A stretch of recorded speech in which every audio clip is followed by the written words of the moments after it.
Assalamualaikum warahmatullahi wabarakatuh. Perkenalkan, kami dari kelompok 34. Nama saya Muhammad Gavin Jericho dan ada teman saya yaitu Sakif Rizky Muhammad. Kami dari kelompok 34 akan mempresentasikan mengenai rangkaian elektronika dan sistem transmisi pada kereta api lokomotif diesel. Ya, mungkin bisa lanjut. Ya, Untuk yang pertama, jenis penggerak kereta api. Kereta api adalah alat transportasi yang masih menjadi andalan bagi orang Indonesia dalam berpergian ke suatu tempat. Sistem kerja kereta api berbeda dengan sistem kendaraan lain seperti motor atau mobil. Kereta api pada umumnya memiliki dua jenis penggerak, yaitu kereta diesel dan kereta listrik.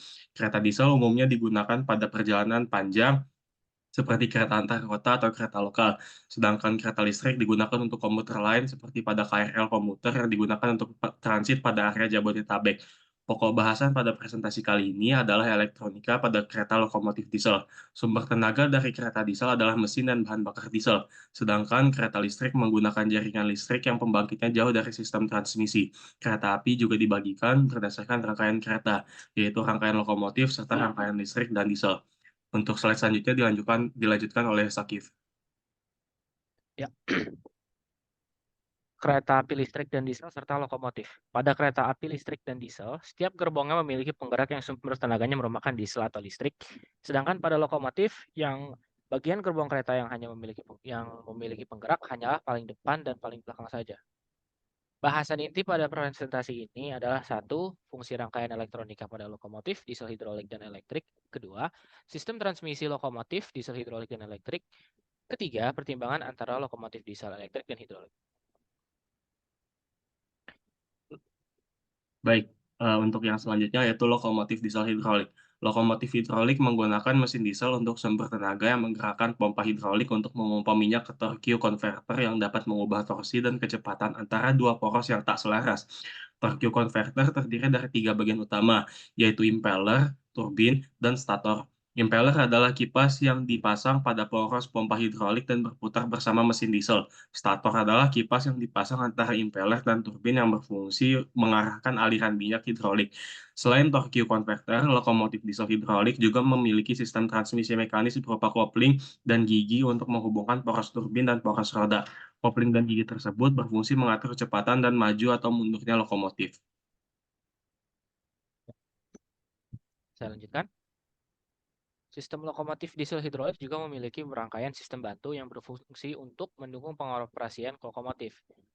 Pada pada sebuah contoh seperti pengereman, sistem pendinginan, sistem penerangan untuk lampu-lampu di dalam kereta, dan sistem informasi untuk masinis yang di depan. Sistem bantu ini menggunakan listrik sebagai sumber tenaga yang dihasilkan oleh alternator atau genset yang digerakkan oleh pompa hidrolik atau mesin diesel. Sistem bantu ini juga menggunakan saklar, relay, transistor, dan modul komunikasi untuk mengontrol aliran listrik ke sistem bantu.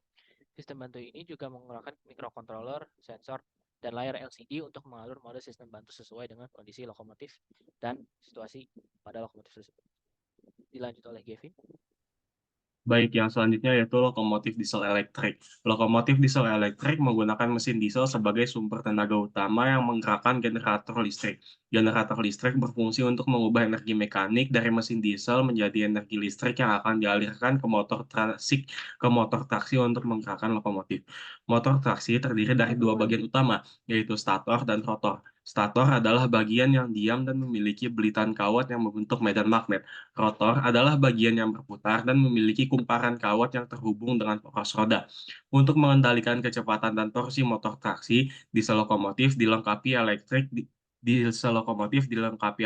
dengan sistem kontrol yang mengatur tegangan, arus, dan frekuensi listrik yang dialirkan ke motor traksi. Sistem sistem kontrol ini menggunakan sensor kecepatan, sensor torsi, sensor arah, sensor beban, dan sebagainya. Lokomotif diesel elektrik juga memiliki kopling dan gigi serta sistem bantu yang kurang lebih sama dengan lokomotif diesel hidrolik yang dibahas sebelumnya. Dilanjutkan oleh Sakif. Baik. Grafik dan spesifikasi lokomotif di Indonesia tertera pada data-data berikut. Perbedaannya adalah lokomotif diesel hidrolik memiliki kecepatan maksimum di antara 80 sampai 120 km per jam. Lokomotif diesel elektrik melebihinya dari rentang 80 sampai 160. Hidrolik memiliki beban gandar 10-20 ton, elektrik lebihnya sedikit dengan beban dari 15-25 ton. Lokomotif diesel hidrolik memiliki berat kosong 30-60 ton dan berat maksimal 60-100 ton. Dengan diesel elektrik memiliki berat kosong 60-90 ton dengan berat maksimal 90-120 ton. Daya mesin adalah 500 dan sampai 2000 horsepower untuk diesel hidrolik, sedangkan lokomotif diesel elektrik memiliki daya mesin dari 1000 sampai 2500 horsepower. Transmisi untuk hidrolik jelasnya hidrolik dan untuk listrik jelasnya listrik. Per 2020, jumlah lokomotif di Indonesia paling banyak tertera pada data adalah diesel elektrik yang jauh mengalahkan listrik dan diesel hidrolik, apalagi hybrid. Dilanjut oleh teman saya, Kevin.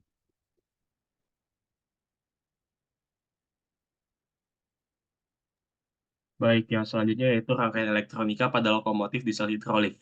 Rangkaian kontrol torque converter yaitu rangkaian yang mengatur kinerja torque converter dengan mengontrol katup solenoid yang mengatur aliran fluida hidrolik masuk dan keluar dari torque converter.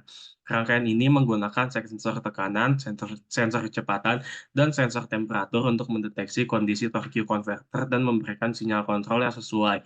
Rangkaian ini juga menggunakan microcontroller untuk mengolah data sensor dan menghasilkan sinyal kontrol. Rangkaian kontrol transmisi yaitu rangkaian yang mengatur perpindahan gigi transmisi dengan mengontrol katup solenoid yang mengatur aliran fluida hidrolik ke kopling dan rem transmisi. Rangkaian ini menggunakan sensor kecepatan, sensor posisi tuas, dan sensor beban untuk mendeteksi kondisi transmisi dan memberikan sinyal kontrol yang sesuai. Ini juga menggunakan microcontroller untuk mengolah data sensor dan menghasilkan sinyal kontrol. Selain itu, ada juga rangkaian kontrol bantuan seperti rangkaian kontrol pengereman, penerangan, pendinginan, dan rangkaian kontrol informasi dengan cara kerja dan microcontrollernya masing-masing. Dilanjutkan oleh Sokif.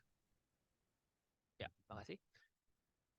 Sedangkan rangkaian elektronika pada lokomotif diesel elektrik sebagai berikut. Rangkaian kontrol mesin diesel yaitu rangkaian yang mengatur kecepatan, torsi, dan bahan bakar mesin diesel dengan menggunakan pengontrolan katup injektor, pompa bahan bakar, dan turbocharger. Rangkaian tersebut menggunakan beberapa sensor yakni sensor tekanan, suhu, kecepatan, dan oksigen untuk mendeteksi kondisi mesin diesel yang dilengkapi dengan microcontroller untuk mengolah data. Rangkaian kontrol mesin diesel yaitu rangkaian yang mengatur kecepatan, torsi, dan bahan bakar mesin diesel dengan menggunakan kontrol katup injektor, bahan bakar, dan turbocharger juga digunakan. Dan rangkaian tersebut juga memiliki sensor tegangan, arus, frekuensi, dan megadan magnet untuk mendeteksi kondisi generator listrik yang dilengkapi dengan microcontroller dan juga untuk mengolah data yang diambil.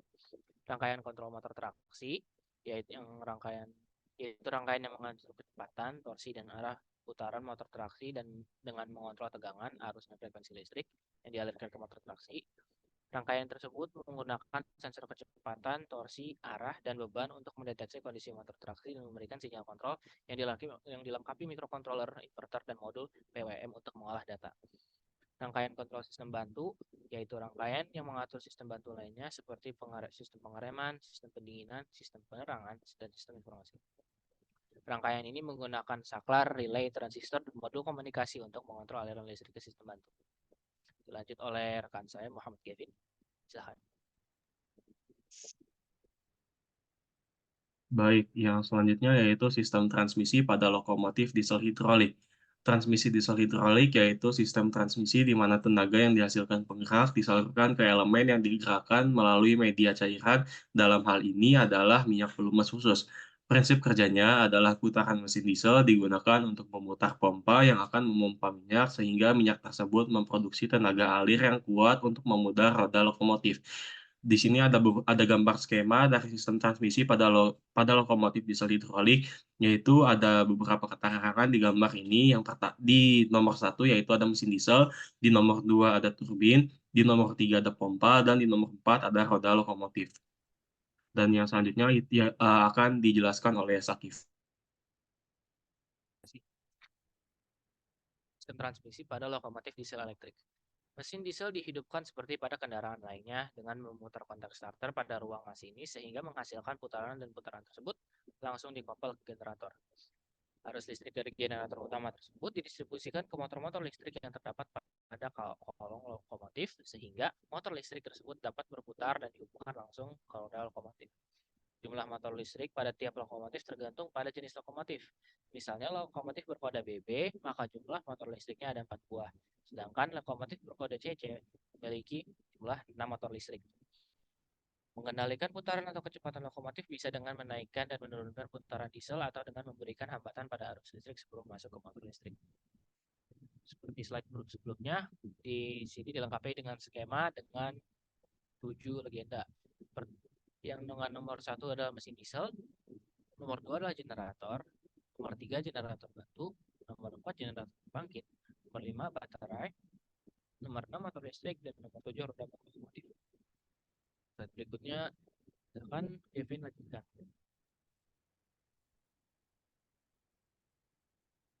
Baik, yang terakhir yaitu saya akan membacakan kesimpulan. Di sini saya beserta rekan saya menemukan 3 kesimpulan, yaitu yang pertama, kereta api diesel hidrolik maupun kereta api diesel elektrik memiliki beberapa kelebihan juga kekurangannya masing-masing. Jumlah dari kedua lokomotif itu pun berbeda teramat jauh berdasarkan diagram 4.1. Kereta lokomotif diesel elektrik menjadi pilihan utama pemerintah Indonesia untuk saat ini karena kecepatan maksimum yang bisa diperoleh lebih tinggi daripada kereta api lokomotif diesel hidrolik. Daya mesinnya juga lebih tinggi, serta biaya perawatannya yang lebih murah dibandingkan kereta api lokomotif diesel hidrolik. Rangkaian elektronika dan sistem transmisi yang digunakan dalam kereta api lokomotif diesel hidrolik dan elektrik juga berbeda. Yang selanjutnya, untuk slide selanjutnya yaitu, terdapat beberapa referensi yang digunakan oleh kelompok kami, dalam, eee, dalam menyusun laporan kami. Di sini ada beberapa referensi yang bisa dilihat, di layar. Lalu dengan ditujukannya slide referensi ini berakhir pula, sesi presentasi kali ini. Sekian dari kami, kelompok 34. Saya Muhammad Gavin Jericho dan rekan saya Syakif Rizky Muhammad undur diri. Terima kasih atas perhatiannya. Wassalamualaikum warahmatullahi wabarakatuh.